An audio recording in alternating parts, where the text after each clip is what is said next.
Boa noite a todos, prazer estar com vocês aqui, todos e todas. Sempre bom ouvir a Elô, né? Eu já conheço a Heloísa há muitos anos, é sempre entusiasmante, né? Isso é bom. Ainda tem bastante gente acreditando em educação, a Heloísa é uma delas, e eu estou com ela, então a gente, pode ser que a gente não dê certo, mas a gente continua acreditando. Bom, queria agradecer aqui o convite do IBE para participar aqui do evento. Minha ideia é fazer uma palestra mais geral, discutindo os desafios da gestão pública brasileira, quais são os principais desafios, e depois mostrar como é que os tribunais de contas entram nesses desafios, e depois como as escolas de contas entram nesses desafios. Então, assim, o pano de fundo geral é a gestão pública brasileira, mas eu quero, no fundo, trazer vocês para o debate, pensando como é que os tribunais de contas, que fazem parte da gestão pública brasileira, podem participar desse processo, e como as escolas de contas podem participar desse processo. Hoje de manhã, eu cheguei às 4 da manhã, mas tinha uma palestra para todos os secretários de administração do Norte e Nordeste, às 8h30 da manhã, por Zoom. E falando para eles sobre o papel das escolas de formação. O Brasil aproveita muito pouco o papel das escolas de formação. Então, acho que afinal, eu quero um pouco provocá-los para pensar isso. Mas vamos lá, pessoal. Esse aqui? É isso. É importante dizer, primeiro, que a administração pública brasileira, antes dos desafios das transformações, passou por muitas mudanças a partir da redemocratização e da Constituição de 88. A gente, às vezes, não tem ideia disso, mas é importante começar, antes de falar dos desafios, das transformações. Claro que esse processo não acabou com todos os legados negativos que há no Estado brasileiro, né? Patrimonialismo, cartorialismo, desigualdade nas estruturas dentro do Estado. Claro que continua uma coisa que é forte, mas eu queria ressaltar que, não obstante isso, as transformações que começaram em 88 e que perpassaram os últimos 35 anos melhoraram a vida dos cidadãos brasileiros. Eu sempre faço o exercício retrospectivo. Pensem o que era o Brasil antes de 88 e o que é depois de 88.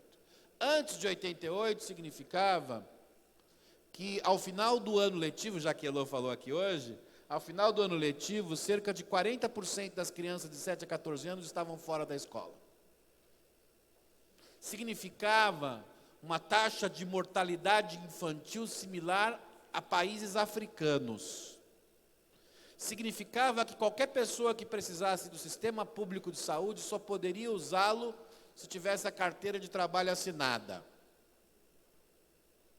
Significava, em algumas regiões do país, como a região Nordeste, fomes com pouquíssima capacidade do Estado enfrentar esses processos de fome.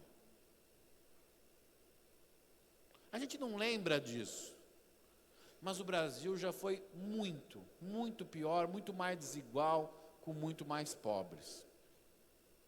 E o fato é que, a partir da redemocratização e da Constituição de 88, nós fizemos várias mudanças que tiveram impactos importantes. Primeiro, maior democratização do Estado. O Estado se tornou mais democrático. Nossa tradição histórica é de um Estado, digamos, pouco republicano e pouco democrático.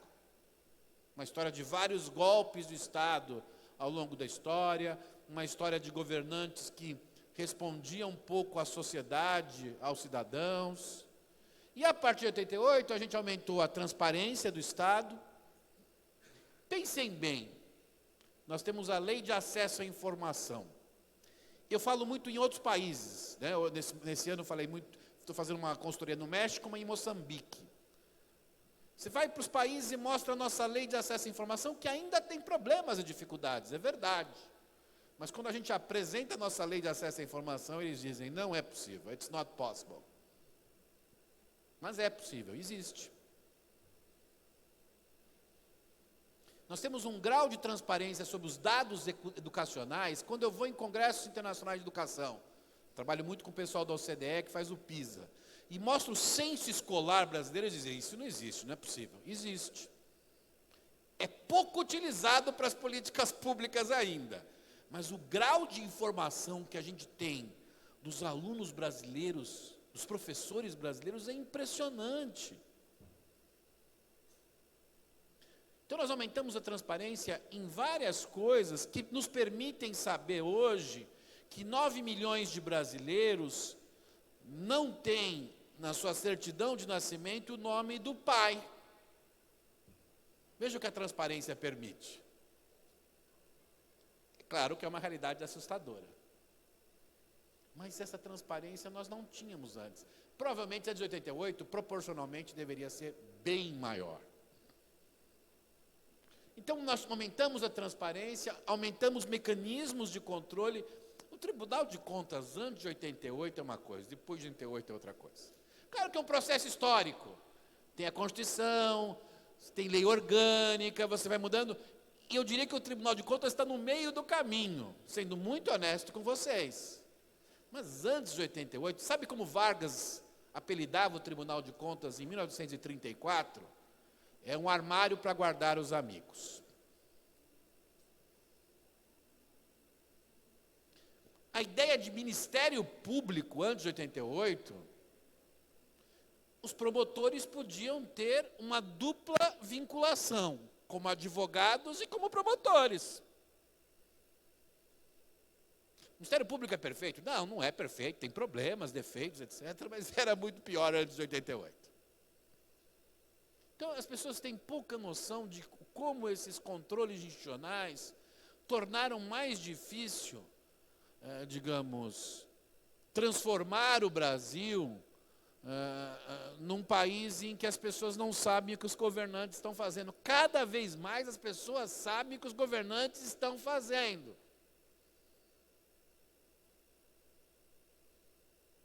Então, aumentou o controle, transparência e accountability. Nós temos tido eleições regulares, democráticas, desde da eleição de 82 a governador, se nós vamos pensar historicamente, fomos ampliando essas eleições, partidos à direita, à esquerda governam o Brasil, houve ruídos recentes, mas sobrevivemos. E há essa possibilidade de ter um país com 5.569 municípios, 26 estados, Distrito Federal e Governo Federal, governado por, se nós olharmos o número de partidos que governam alguma prefeitura, governo estadual ou governo federal no Brasil, por 23 partidos. Ninguém pode dizer que não há democracia no Brasil. Antes, eram pequenos grupos que sempre governavam os mesmos lugares. Professor, ainda existe isso aqui e acolá, num número bem menor. Segundo, nós ampliamos os direitos dos cidadãos. Os cidadãos têm um direito à saúde universal, pública, integral e gratuita, diz a Lei Orgânica da Saúde. Professor, se realiza por completo isso? Não, tem problemas. Mas olhe os indicadores de saúde do Brasil hoje e olhe na década de 90. A transformação é radical. O número de mortes de mulheres no parto era 4 vezes maior. Então, os direitos estão se estabelecendo. Estão no meio do caminho? Estão, mas estão se estabelecendo. A ideia de direitos é uma das coisas que tem maior aprovação na sociedade brasileira. Quando você pergunta aquelas perguntas assim, provocativas. Ser a favor ou é contra a privatização? A favor ou contra o aborto? Eu adoro fazer essas pesquisas de opinião. Aí quando já pergunta assim, e os direitos dos cidadãos? Sempre a aprovação é próxima dos 90%. Se a matemática tiver alguma razão de ser, isso significa que eleitores de políticos diferentes estão aprovando isto. Então, os direitos estão aí e nós temos a tarefa, e começamos a construir a partir, principalmente de 88, de montar uma ampla rede de políticas públicas para garantir esses direitos. Tem áreas de políticas públicas, gente, que não tinham especialistas e técnicos antes de 88, foram criadas. E foram criados esses especialistas que, quando você vai num congresso da Defesa Civil, é impressionante quando você vê lá essas pessoas que foram formadas nos últimos tempos. Quando você vai num congresso da área de educação, se eu quiser especificar ainda mais, você vai lá num seminário sobre primeira infância, está formando lá um monte de especialistas. Se for pegar a questão da mudança climática, eu tenho que dizer a vocês, se não tivesse ampliado o rol de políticas públicas, especialistas não existiriam. Então, essa é uma mudança importante. A gestão pública empurrou a sociedade. Além disso, maior profissionalização do acesso e desenvolvimento da burocracia. Vou dar o dado do IPEA. 72% dos funcionários públicos municipais em 88 eram não concursados. Isto era o Brasil.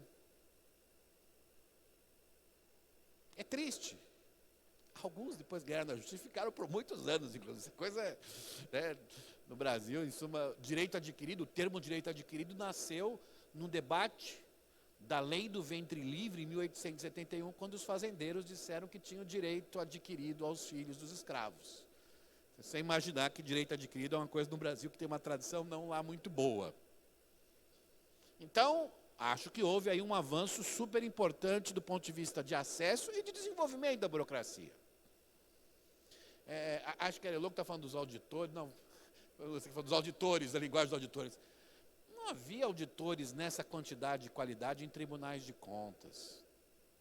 As pessoas não lembram disso. Não teve uma transformação de desenvolvimento da carreira, de especialistas. Há problemas, vou falar depois sobre isso, mas vocês não têm ideia do que era o Brasil, como isso construiu um país com qualidades muito importantes. Nós temos hoje um federalismo mais democrático. Acho que a pandemia provou isso. Um presidente não pode tudo, quem quer que seja o presidente. E, portanto, é preciso respeitar os governadores e os prefeitos. Com maior descentralização, particularmente, nós inventamos a ideia de município. A ideia de município antes de 88 era uma ideia muito frágil. A ideia de município de 88, vocês, acho que um público jovem como vocês não deve lembrar, só um ou outro comigo aqui, eu ouvi falar, na verdade, mas havia uma série na TV Globo na década de 70 chamada O Bem Amado. Uma cidade famosa chamada Sucupira. E brilhantemente, como era de costume na carreira do Dias Gomes, isto era um município no Brasil, era um conjunto de sucupiras, com algumas exceções, capitais, mas a maioria eram sucupiras. Professor, mas ainda não existe alguma sucupira entre nós? Existe, mas muito menos. Se vocês forem lá com o prefeito, a preocupação dele não é inaugurar o cemitério. É como garantir lá, esse mês de novembro, como garantir melhor nota no SAEB e no IDEB. Se você vai nos municípios, é uma correria. Ai, professor, mas ainda não melhora tanto. Olha, mas estão querendo. Então, houve uma descentralização importante, mas também com combate às desigualdades territoriais. O Brasil tem um sistema de fundos, de transferências constitucionais muito sofisticado. Porque as pessoas não olham como é que funciona no mundo. Nosso sistema de transferências constitucionais, nossos sistemas de fundo a fundo na assistência, na saúde, o novo Fundeb, uma capacidade de combater desigualdades que é pequena na maior parte das federações comparado ao Brasil. Então, houve avanços muito grandes aí. Claro, também houve mudanças importantes, ainda com menor desenvolvimento, mas também impactantes. Uma ideia de gestão pública por resultados, com metas, indicadores. Isso avançou menos que aquela lista anterior, mas avançou. Nós estamos construindo, digamos, instrumentos de gestão para buscar melhores resultados. O monitoramento do desempenho governamental ainda é falho em muitas áreas, mas se você pega o sistema nosso de medição de questões climáticas ou de questões vinculadas ao desmatamento, ele é impressionante. Se nós olharmos o IDEB brasileiro, que ele é mensurado escola por escola, 104 mil estabelecimentos escolares. Olha, não são muitos países que podem fazer isso. Claro, nós vamos ver depois o que falta, qual é o passo que falta nessa questão. Nós criamos novos modelos organizacionais. Veja, o governo tem um papel central na sociedade, mas não há um único modelo organizacional para resolver todas as coisas em políticas diferentes num país tão heterogêneo. Quando propõe um modelo homogêneo inteirinho para o Brasil inteiro, eu falo, não há a menor chance de dar certo. Porque o Brasil é assim. Eu me lembro há quase 15 anos, quando o Ministério da Educação começou a fazer licitações para comprar barcos, o Tribunal de Contas da União foi contra. Porque achou que aquilo era maracutaia. E a secretária Maria Paula Dallari, professora da Universidade de São Paulo, da Faculdade de Direito, disse, olha, vocês já foram à Amazônia? Os auditores não tinham ido, mas eram sabidos. Então nós estamos fazendo novos modelos organizacionais e temos que encontrar mais novos ainda. Não será fácil dar conta de um país tão heterogêneo. Nós estamos intensificando as políticas de governo digital no Brasil, embora ainda haja uma desigualdade grande entre os municípios, mas nós temos aumentado políticas de governo digital, a transparência dos dados tem crescido, nós temos feito mudanças importantes na forma pela qual os tributos são recolhidos, o e-social, embora ainda esteja em construção, é uma coisa muito importante para a gente ter um controle maior do conjunto, do mercado de trabalho brasileiro. Temos, mas andou menos que aquela lista da anterior, mas está andando. Maiores parcerias intergovernamentais do poder público à sociedade, entre os poderes, eu diria que desta lista, segunda, é a que menos avançou, mas também já temos tido alguns avanços. Ora, diante disso, eu diria que os desafios para a gestão pública do século XXI no Brasil envolvem 3 dimensões. O combate aos legados mais profundos, tem coisas que são mais profundas, que têm história mais longa, que a gente não eliminou por completo e precisa dar conta desses legados mais profundos. Uma segunda dimensão, que é maior aperfeiçoamento e desenvolvimento daquelas tendências transformadoras que eu falei antes, já iniciadas. Elas precisam, potencializar-se. E terceiro é olhar os desafios específicos do século XXI. Nós vamos ter que ter alguns novos olhares. Isto é, a agenda que nós construímos a partir da redemocratização, a partir de 88, levada por governos diferentes, Itamar, Fernando Henrique, Lula, etc., etc., pode ser aperfeiçoada, mas tem coisas que ela não vai dar conta, porque o mundo mudou. E nós temos que dar conta, portanto, dessas 3 dimensões. A primeira são os desafios profundos. Eu sempre digo que o patrimonialismo é um bicho com várias cabeças e com grande capacidade de adaptação no Brasil. Patrimonialismo, na definição clássica do sociólogo Max Weber, aquele processo em que não há uma separação nítida entre o público e o privado. E esse bicho no Brasil tem várias cabeças. E é muito adaptável. A gente às vezes está tentando amarrar o bicho de um jeito, ele parece aqueles gremlins, né? Lembram do filme? Vai ganhando cabecinhas novas, tal, vai se adaptando. Eu acho que, no fundo, mais do que tentar colocar na lei tudo o que pode combater o patrimonialismo, não será possível isso. A gente acha que a lei vai resolver tudo. Quando eu sempre acho que o que importa é a implementação da lei, é ali que a coisa pega. A gente tem que pensar em fortalecer a ideia de público, melhorando processos seletivos. Por exemplo, nós estamos tendo uma discussão importantíssima em vários municípios no Brasil sobre a transformação derivada da reforma constitucional do Fundeb dos processos de seleção de diretores escolares. Eu tenho acompanhado em vários municípios, Elô, é uma discussão nova para muitos municípios. Porque alguém poderia dizer, é simples, faz um concurso público com 200 livros que os caras leem e prestam, que fazem cursinhos que pagam R$4.000, R$4.500 e passam e viram um grande diretor. Não dá certo. Tem que pensar em outro processo de seleção. Nós temos que pensar em processos de seleção, para as carreiras superiores do Estado, para os cargos comissionados, processos de certificação. Isso existem Em vários países, no Chile, eu estou ajudando a Secretaria Municipal de Educação em São Paulo a fazer certificação para os cargos em comissão da Secretaria de Educação. Ou seja, só pode concorrer àqueles cargos quem tiver um curso derivado da onde? Da escola de formação. Então tem muitas coisas, eu estou dando alguns exemplos, aqui em si já seria uma grande palestra, nós temos que mudar o processo de seleção. É importante ter concurso no sentido de universalização. Né? A ideia, por exemplo, do concurso nacional, que está sendo proposta pelo governo federal, é importante para que todo mundo que mora em Oiapoque e Chuí possa prestar, você consegue criar um igualitarismo maior. Mas talvez ele tenha que ser, digamos, adaptado, porque para algumas carreiras ele vai ter que ter uma segunda e terceira fase diferentes. O Brasil ainda é um país que muitas vezes passa para concurso sem prova prática, para diversas carreiras. Isso é desastroso. Nós temos que melhorar o público, aumentando mais ainda a transparência. Eu sempre acho que, digamos, o maior detergente de democracia, para citar um juiz da Suprema Corte Americana, é a luz do sol. Essa ideia de que colocar um monte de controlador, colocar um monte de leis, eu acho que a luz do sol é o melhor detergente da democracia. Então, quanto mais houver luz do sol, melhor. E redefinir a relação entre Estado e sociedade, porque muitas vezes o patrimonialismo, sinto informar, é uma demanda da sociedade. E a gente precisa reconstruir isso.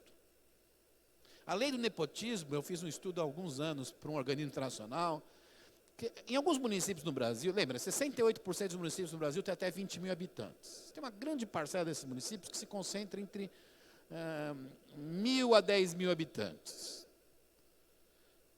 São as mesmas famílias. E não dá para esperar matematicamente, se você imaginar a análise combinatória e a demografia das famílias brasileiras, que sejam muitas famílias. E aí você tentava cumprir a lei do nepotismo. O bando de maracutaias que foram criadas para cumprir a lei foi enorme, porque a lei não se adaptava à realidade. Então, em vez de fazer esse legalismo forçado, nós temos que construir com a sociedade o que significa a ideia de público. Isso é muito importante ao país. O cartorialismo, isto é, a ideia de criar uma série de burocratismos, né? Os meios são mais importantes que os fins, essa é a definição clássica que o Hélio Jogaribe deu num texto clássico sobre o cartorialismo, ainda é muito grande no Brasil. O Brasil adora construir milhões de meios sem pensar nos fins. Acho que a gente tem que mudar a estrutura organizacional, diminuir controles inúteis, diminuir funções meio inúteis, mas temos que mudar o perfil profissional, pensando numa burocracia engajada e voltada a resultados. Engajada e voltada a melhorar a vida do cidadão. Porque o cartorialismo é uma autodefesa de boa parte da burocracia. Ela cria regras e regras e regras para ser menos responsável. E a desigualdade na administração pública brasileira significa melhorar e articular todas as estruturas da administração pública. Porque, de fato, quando você olha a administração pública brasileira, a gente lembra assim, o que são os grandes marcos? O Itamaraty, a Receita Federal, os auditores. Mas o mundo real dos cidadãos ocorre, como diziam os franceses, nos guichês, na ponta. Os franceses têm esse termo, né? A ideia de o cidadão, na verdade, o Estado para o cidadão é o guichê que o atende. E a diferença de qualificação, de investimento no Itamaraty e na burocracia do CRAS na assistência social é enorme no Brasil. A gente precisa pensar nisso. Nada contra o Itamaraty, eu dou aula lá para o Instituto Rio Branco, meus amigos itamaractecas, como são chamados gentilmente, mas a gente precisa pensar nisso. Do mesmo modo que a gente precisa mudar a desigualdade dentro da administração pública, porque tem uma mentalidade ainda muito escravocrata. Eu gosto muito do Nabuco, Joaquim Nabuco, um pernambucano maravilhoso, o pai dele já era um cara maravilhoso, que dizia, a maior consequência da escravidão no Brasil é que todo mundo quer ser senhor. Essa frase é sensacional. E na administração pública isto é enorme. Precisamos diminuir, mudar essa mentalidade escravocrata de todo mundo querer ser senhor. Podemos ser mais iguais, atuar mais em time. É mais gostoso, inclusive. Isso é fundamental. Leiam lá o Nabucco. Nabucco, fantástico. Bom, tem os desafios não só profundos, mas os desafios de como potencializar as mudanças que começaram em 88, passaram lá se você pensar no marco geral, pela gestão do Bresser, se você pensar nas políticas públicas, a reforma do SUS, do SUAS, toda a construção educacional desde a LDB, tem um monte de mudanças, certo? Eu vou escolher 5 delas porque eu já falo demais. Primeiro, aperfeiçoar a democratização do Estado. Temos controles mais efetivos, e aqui falo em casa de ferreiro, menos controles é mais efetividade.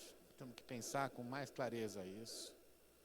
Eu acho que o cartorialismo ele recorta toda a administração brasileira, incluindo os tribunais de contas. Menos controles é mais efetividade. Segundo, que mudem mentalidades e práticas. A gente precisa mudar a mentalidade e prática. A democratização tem que ser para mudar a mentalidade e prática da administração pública, não só para criar o clima do medo em que ninguém assina, ninguém se responsabiliza e ninguém sabe o que fazer ao final. E acho que é muito importante que a gente constitua também, não só mais democratização, mas melhore os sistemas de políticas públicas no Brasil. E melhore os sistemas de políticas públicas também olhando para algo que nós vamos falar da agenda do século XXI, que é a coisa da intersetorialidade.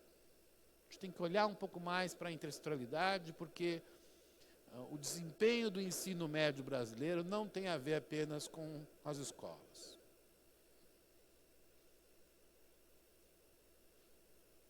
A gente tem que começar a pensar nisso.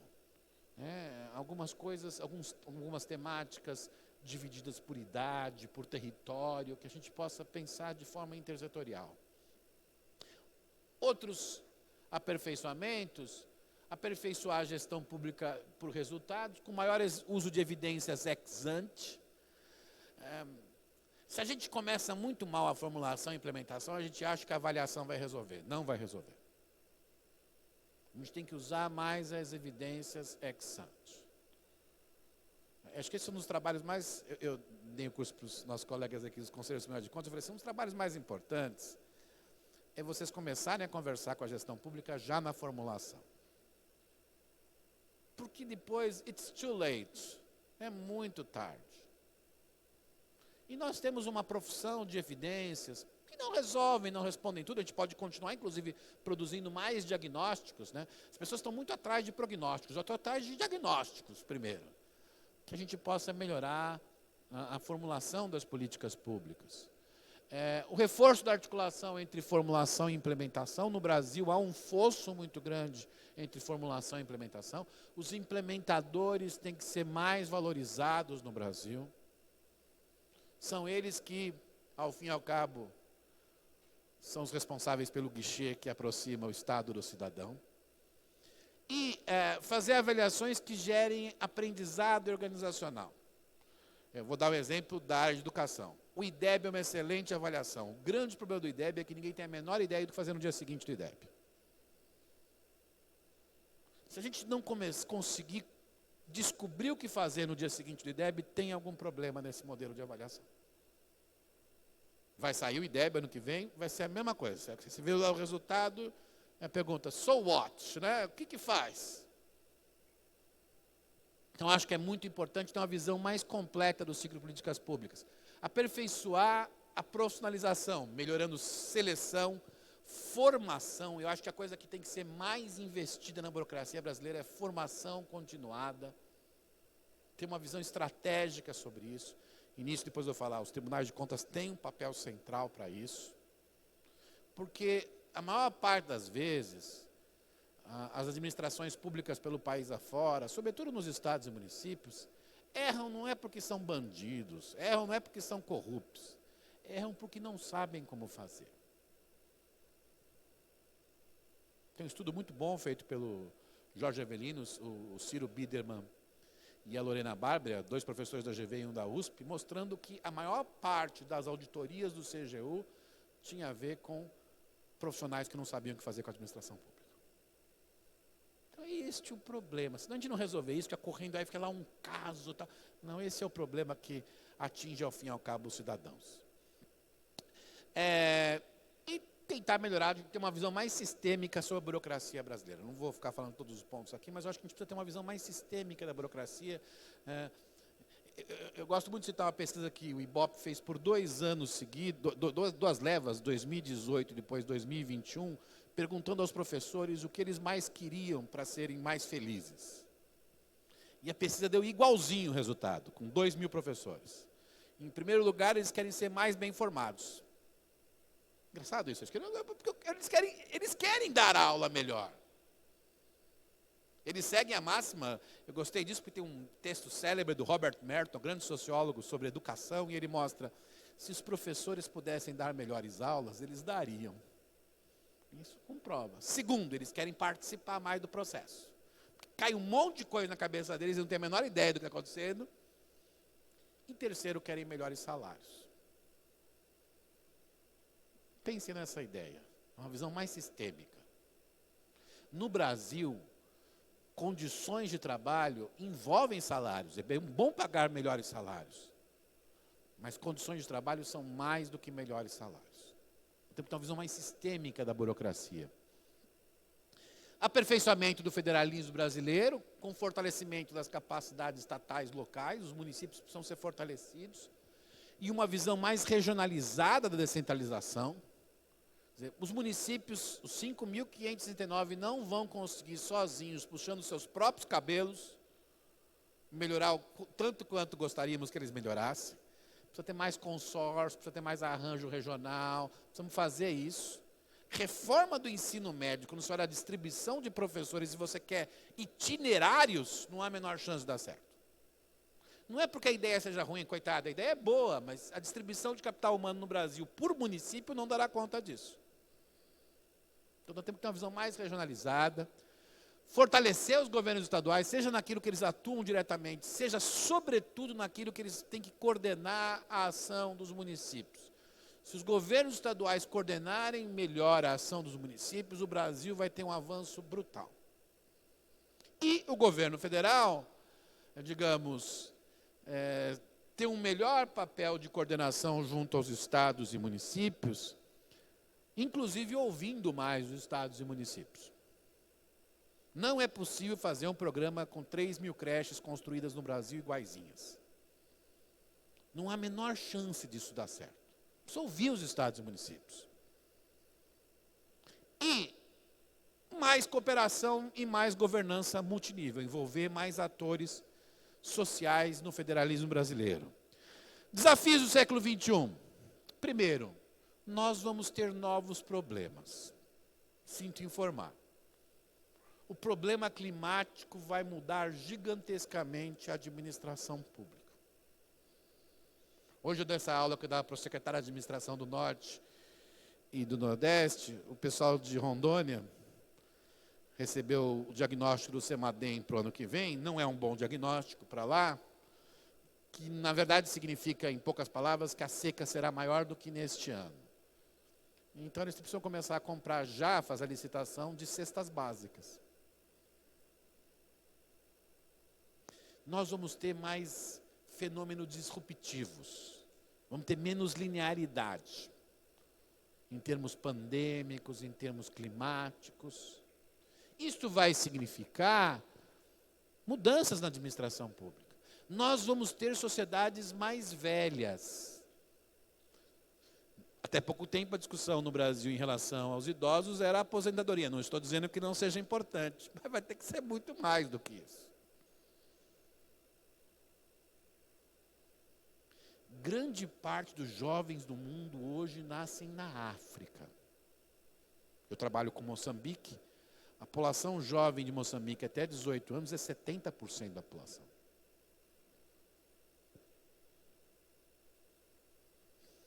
Alguma coisa acontecerá no mundo e espero que não seja o Mad Max da Tina Turner, embora eu seja um fã da Tina Turner. Espero que o mundo não chegue àquilo. Mas nós vamos ter que lidar com uma sociedade diferente da sociedade do século XX.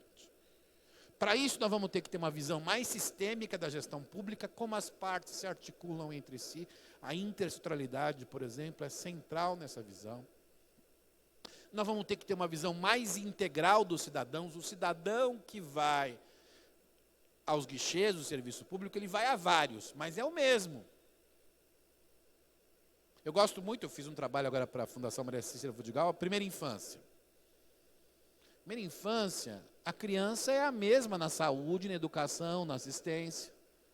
Mas a maneira como se presta a política pública faz com que a criança seja a criança da assistência, a criança da educação, a criança da saúde. Nós temos que ter uma visão mais integral. Nós vamos ter que ter uma gestão mais preventiva dos problemas. Nós vamos ter que ter gestão preventiva de pandemia, gente. Pensem nisso. Mas, ao mesmo tempo, mais flexível. É como se fosse resiliência e flexibilidade ao mesmo tempo.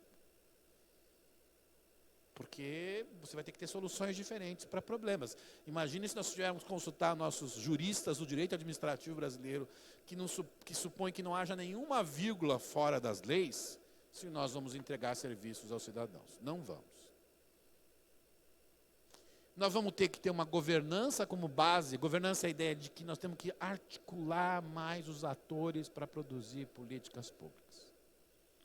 Tirar os atores das caixinhas e articular, conversar e pensar junto estrategicamente as políticas. A caixinha do governo estadual, do TJ, do Tribunal de Contas, essas caixinhas vão ter que se mexer, senão não vai dar certo. E o controle, já agora estou indo para o final e caminhando para aquilo que diz respeito aos tribunais de contas, tem que ser uma combinação, ali eu comi alguma palavra, de democratização e aperfeiçoamento do Estado. Isto é, acho que o controle vai ser mais efetivo se, por um lado, for capaz de, com transparência, com informação, mostrar o que o Estado faz e dar alarmes de incêndio. Olha, isso aqui não pode ocorrer. Ensinar como o cidadão pode participar, a experiência que a Elô mostrou agora mostra isso. Se os tribunais de contas não colocarem no topo da sua agenda a democratização, eles vão se tornar menos efetivos nos próximos anos. Sendo muito honesto. Porque a sociedade em que estamos, que o Castells define como sociedade em rede, é muito rápida. Quer ter protagonismo. Então, os tribunais de contas vão ter que estar mais, o termo em inglês é embedded, mais imersos na sociedade. E que os tribunais de contas ajudem mais no aperfeiçoamento do Estado. Eu sempre digo, os técnicos dos tribunais de contas dos estados, eu dou muita aula, já dei muita, agora menos com a pandemia, quando eu fiquei fora, mas eu dei muitas aulas para os 20 anos para o pessoal do TCU. São técnicos excelentes. Eles podem não gostar de um, de outro, podem não saber da aula, mas eles são excelentes. Mas são muito pouco aproveitados para melhorar as políticas públicas. Isso é um desperdício do Estado brasileiro. A gente não pode fazer isso. E aí, pensar qual é o lugar dos tribunais de contas nesses desafios de gestão. Primeiro, atuar mais na questão da governança. Acho que os tribunais de contas precisam ter como uma palavra fundamental ser um lugar dinâmico e articulador, e não um lugar estático e fragmentado. Se ficar estático e fragmentado, vai perder a efetividade ao longo dos anos.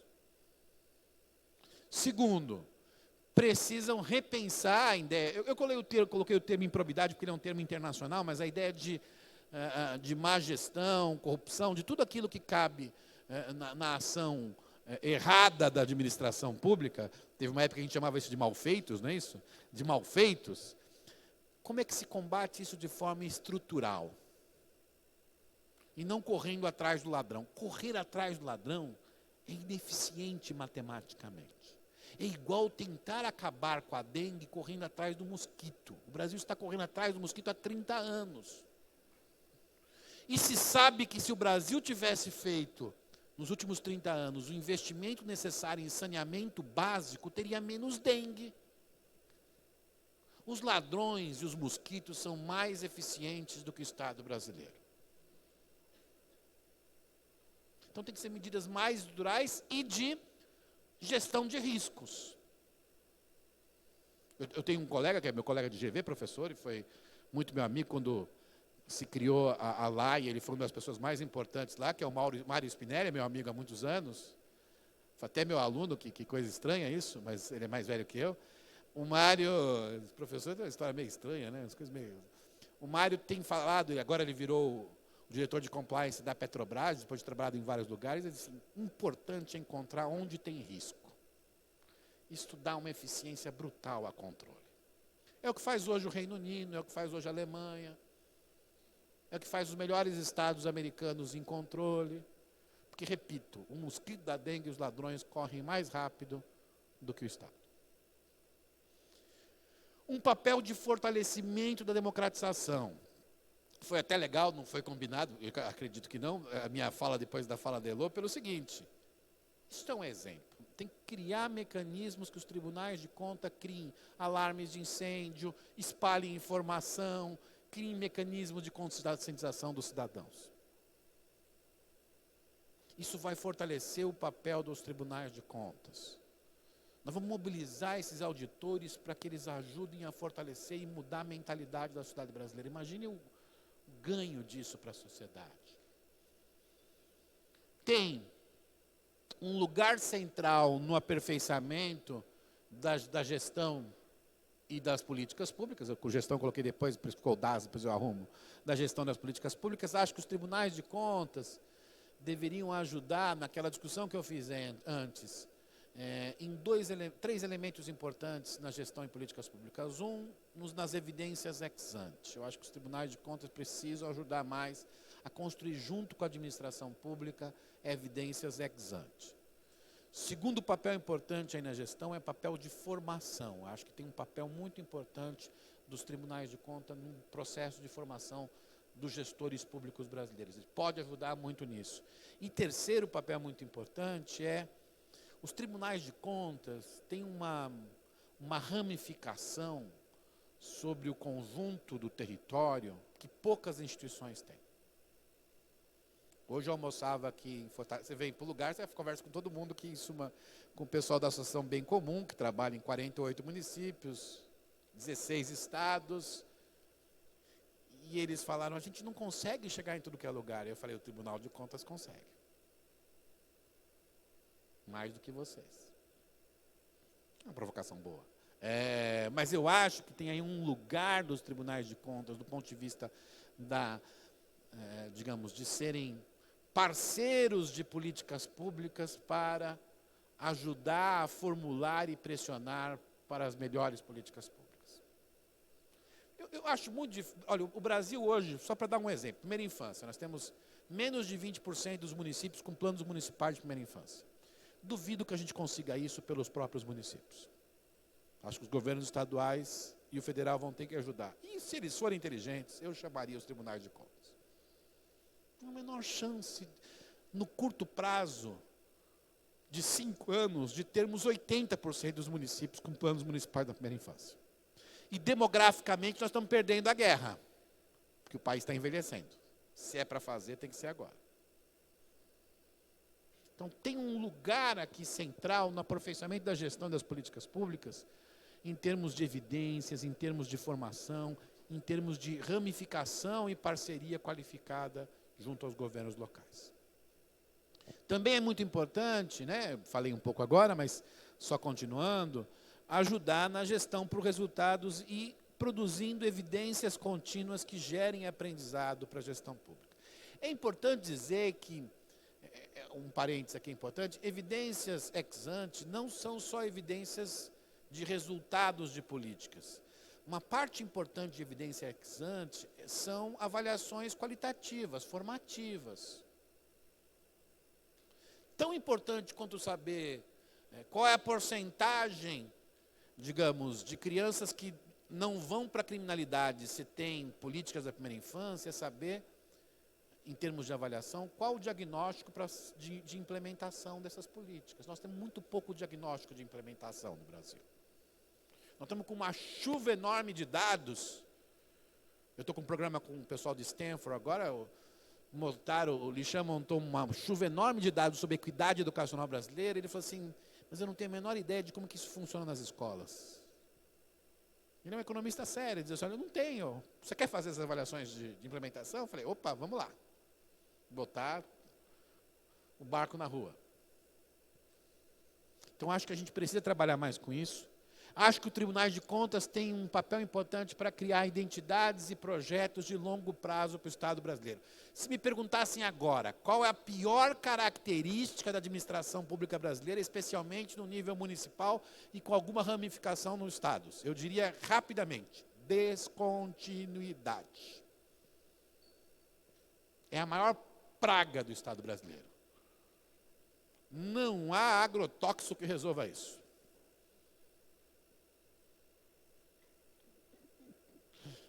É muito forte. A gente precisa ter projetos, quando eu falo identidade, são identidades de políticas públicas. O que salvou o Brasil de não ter mais de 1 milhão de mortos na Covid foi o SUS, que tem uma identidade no longo prazo. Mas sinto informar que são poucas as coisas no Brasil que têm identidade de longo prazo. É o SUS, o Itamaraty, que nos salvou da vergonha internacional. Então, os tribunais de contas podem ter um papel importante nesse sistema de governança. Não sozinhos, mas podem ter esse papel. Podem ter um lugar estratégico no federalismo, ajudando a criar capacidades estatais locais. Eu acho que um dos papéis mais importantes é a gente ajudar os municípios que não vão sair da sua situação puxando os seus próprios cabelos. Não vão. Não adianta, assim, eu vejo assim, quando eu vejo a LRF, eu sou amigo do Zé Roberto Afonso é um dos pais da lei, um cara sujeito maravilhoso, fantástico. Eu falo, Zé, eu vejo lá a lei que você fez lá com o Marcos, com o pessoal, vocês acham que um município de 4, 5 mil habitantes entende aquilo? Outro dia eu tomei uma bolada na cara que deu uma acordada boa. Fui fazer uma palestra para os mais de 800 prefeitos de Minas Gerais, lotada a sala, sobre primeira infância, não sei o quê, mostrando os dados, tudo feliz que eles estavam olhando aquilo. Aí um levantou a mão e falou assim, muito legal, professor, mas eu queria saber como é que se faz licitação.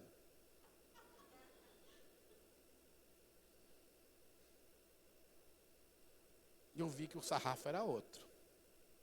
Eu acho que quem pode ajudar mais isso são os tribunais de contas e o Ministério Público. Mas o Ministério Público tem uma outra agenda hoje que eu acho que é mais difícil trazer para a agenda da gestão pública.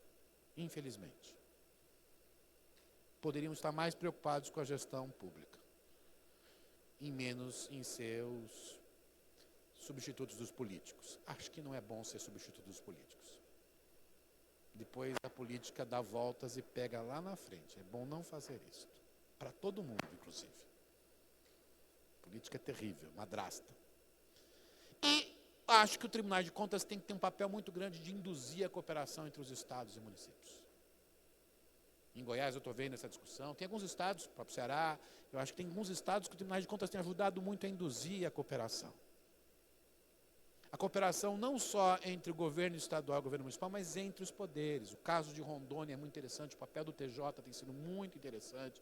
Quando o governo estadual ficou perdido, ninguém sabia o que fazer, alguém tem que se mexer. Porque os cidadãos continuam indo aos guichês, como dizem os franceses. Continuam lutando pelos seus direitos. Continuam vendendo almoço para jantar.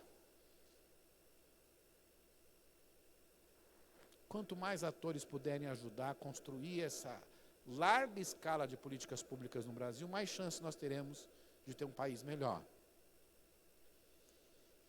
E como é que as escolas de contas, por isso eu estou acompanhando aqui meu tempo, eu vou cumprir o tempo corretamente, tá? Como é que as escolas de contas podem ajudar nesse processo? Eu acho que as escolas de contas devem ser os think tanks dos tribunais de contas. Think tank é uma ideia inventada lá pelos anglo-saxões, lá os britânicos, americanos, que a ideia é assim, alguma coisa deve permanecer na vida. E o que mais permanece é o conhecimento. Tudo passa, como diria o Nelson Ned, tudo passa, tudo passará, Mas alguma coisa tem que ficar, e o que tem que ficar é a produção de conhecimento. Os conselheiros vão se aposentar um dia. Os auditores também se aposentam. Mas tem que ter um lugar que produza o conhecimento em larga escala. A coisa que pode mais fazer permanecer o Tribunal de Contas na trajetória do Estado são as escolas de contas. E aí eu acho que tem um papel de produzir conhecimento contínuo, de ser um think tank no sentido de o conhecimento ultrapassa os conselheiros e auditores atuais, né? Vai além, né? Como também fazer uma articulação com os atores centrais nas políticas públicas, porque um dos temores é os tribunais de contas virarem think tanks descolados da realidade. É que é um pouco assim, se fôssemos a Suíça, como é que faríamos a política pública? Mas, salvo o melhor juízo, nós não somos a Suíça. E acho muito mais divertido o Brasil do que a Suíça, honestamente falando. Então, precisa produzir o conhecimento com articulação com os atores. Com a universidade, com os implementadores, com movimentos da sociedade, com fundações privadas, atores múltiplos do Brasil. E eu sei que isso já está mais avançado, mas é só para, digamos, realçar com uma articulação nacional dessas escolas de contas. Porque os tribunais de contas precisam disseminar, e a experiência dessa terceira vez do Congresso é essa, aprender a disseminar mais o que eles fazem com eles mesmos.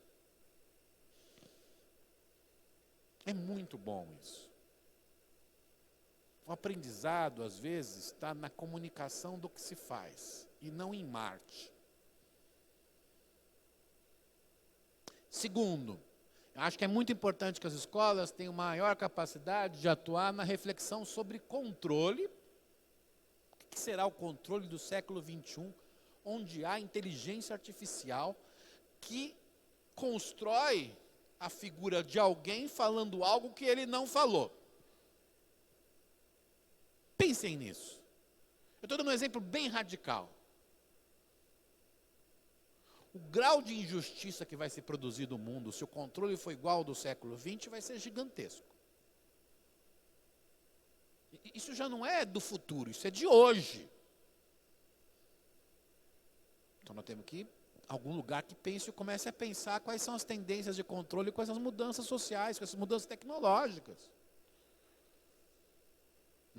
Eu dou aula para o pessoal do Tribunal de Contas do Estado, e é muito interessante. Aí eu tenho um auditor que é mais velho, um sujeito fantástico, muito legal, muito inteligente, bem informado, mas que ele diz ainda que faz a auditoria do caderninho, né? Acho muito divertido, né? Ele tem um caderninho dele, fala assim, eu levo lá meu caderninho, faço há 30 anos. Tal.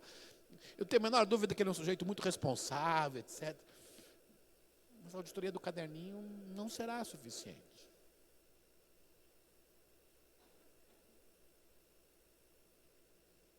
E também que as escolas pensem mais sobre gestão e políticas públicas. Sobre o que trabalha o Tribunal de Contas? É sobre o tema da moralidade? Está enganado. O Tribunal de Contas trabalha sobre gestão e políticas públicas. O tema da moralidade, no fundo, está na cabeça dos legisladores. As pessoas não têm ideia. E talvez, provavelmente, em última análise, no poder que tem a última chance de errar no Brasil, que é o Supremo Tribunal Federal. Vocês não são o Supremo Tribunal Federal, nem o Legislativo, e acho até que são muito mais interessantes, do meu ponto de vista, que é trabalhar na gestão e nas políticas públicas. Reflexão sobre isso.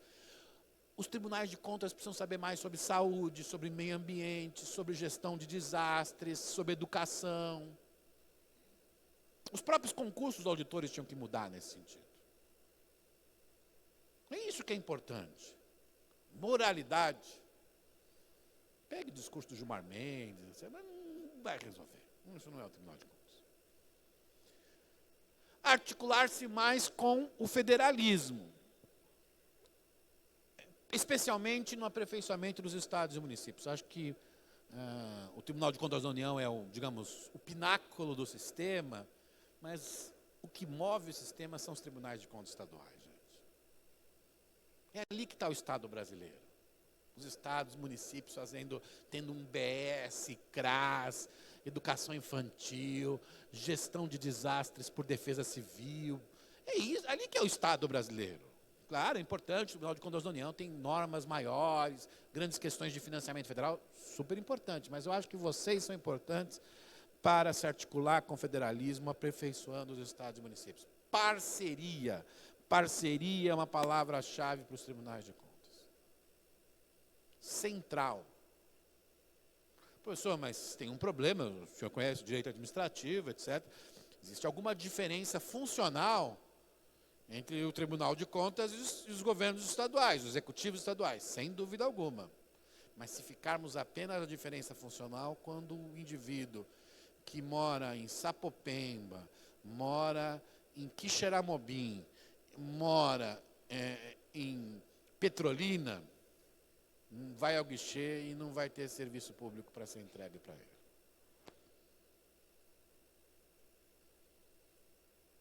Tem que encontrar uma governança das parcerias. Esta é a palavra-chave. Professor, é fácil? Se fosse fácil, as instituições seriam naturais, não construções humanas. Tem que construir isso. Atuar para um novo modelo que combine gestão por resultados e visão sistêmica. A gestão por resultados ela é muito importante para você pensar metas, indicadores, criar caminhos. Mas ela não resolve todos os problemas, porque nenhuma gestão por resultados consegue ter uma visão sistêmica. Nenhuma. Eu sempre digo, em educação, gestão por resultados tem que começar depois de você entender como é que funciona o sistema. Quais são as estruturas. Porque você não pode pedir algo para alguém que não pode fazê-lo. Não há como fazer isso.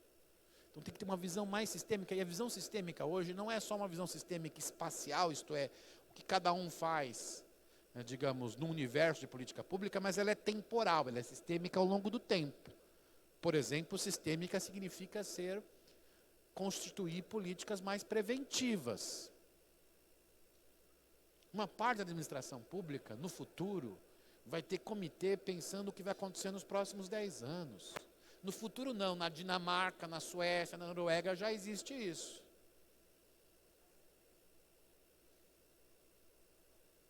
Por isso que morreu menos gente na Covid na Suécia, na Dinamarca, na Noruega, porque eles estavam pensando na SARS de 2003. Então nós temos que pensar numa gestão pública. O Tribunal de Contas tem que ajudar a produzir indicadores, evidências, mas tem que pensar também o que é sistêmico. O que produz resultado na educação? É a melhor formação do professor? É a articulação disso com melhor infraestrutura? Porque senão a gente fica pedindo resultado de algo que não tem uma bala de prata. Que exige formação ao longo do tempo. E acho que, e aqui termino, faltam 1 minuto e 36, estou cumprindo bastante bem o horário, isso que é gestão por resultados. Acho que os tribunais de contas têm um enorme papel de ajudar na conscientização e mobilização da sociedade em torno de um Estado republicano e democrático no Brasil. Não fará isso sozinho, é verdade, não dá para fazer sozinho, ninguém é tão forte assim, mas tem um papel muito grande nisso. É isso que vai legitimar os tribunais de contas.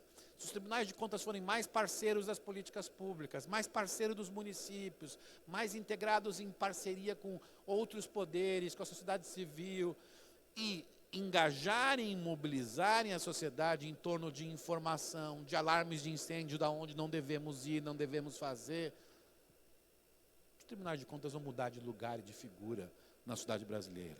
E isso, para isso, acho que as escolas de contas são importantíssimas.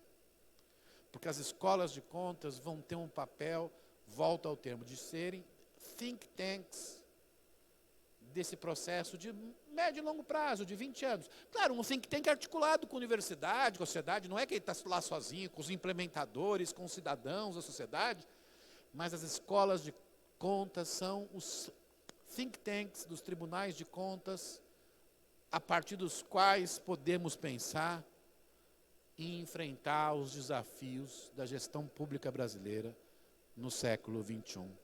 Obrigado.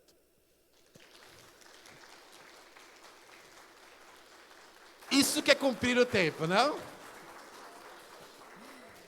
Parabenizamos o professor Fernando Abrúcio pela excelente palestra. Imagina. E convidamos o presidente do Instituto Rui Barbosa, conselheiro Gilberto Pontes, para a entrega do certificado e a lembrança do evento Eu vou até aqui ou você vem até aqui? e uma Gilberto? fotografia.